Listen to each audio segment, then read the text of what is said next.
क्योंकि आपके पिताजी समाजवादी विचारों से प्रभावित थे, क्योंकि जी। समाजवादी पार्टी के बड़े नेता थे। फिर ऐसी क्या स्थिति उत्पन्न हो गई कि जब उनकी राजनीतिक यात्रा का विराम लगा, फिर आप लोग समाजवादी विचारों को लेकर आगे नहीं बढ़े, फिर भारतीय जनता पार्टी के विचारों से जुड़ गए?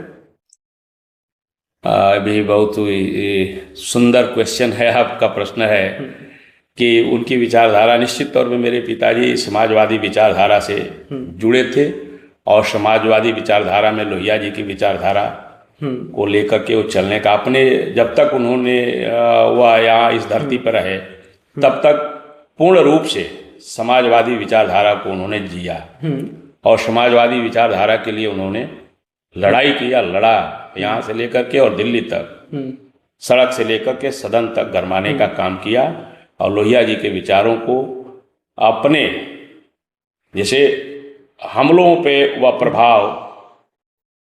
हम लोग हमेशा उनसे लड़ते थे इस विचारधारा को लेकर के कि आपने कुछ किया नहीं हम लोगों के लिए, लेकिन उनके जाने के बाद लगा कि मेरे पिताजी ने हमारे लिए तो नहीं किया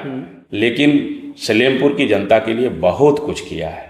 और ये जो विचारधारा थी उनकी, बहुत अच्छी विचारधारा, महान विचारधारा है, उसमें कहीं कोई दो राय नहीं है। और उनके जाने के बाद जब आदमी पास रहता है तो बहुत कुछ नहीं लगता, जब चला जाता है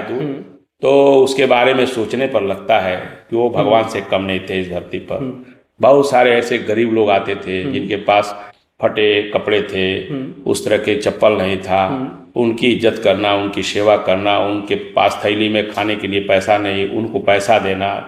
उनके पास शाम तक यदि 2000 रुपये है तो शाम तक उनके थैली से 2000 रुपया गायब हो जाएगा।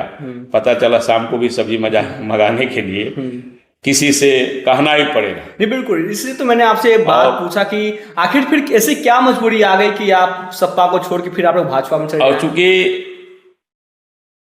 सपा से भाजपा में जाने का कारण ये था कि हम लोग, देखिए, नेताजी थे मुलायम सिंह जी, मेरे पिताजी से उन पे हर विषयों पे वार्ता होती थी, वह सलाह भी मेरे पिताजी से लेते थे और सलाह देते भी थे और समय समय पे उनसे झगड़ा भी हो जाता था जी, विचारों को लेकर के कि आप ये गलत कर रहे हैं नेताजी, ये करना चाहिए। और जब मेरे पिताजी चले गए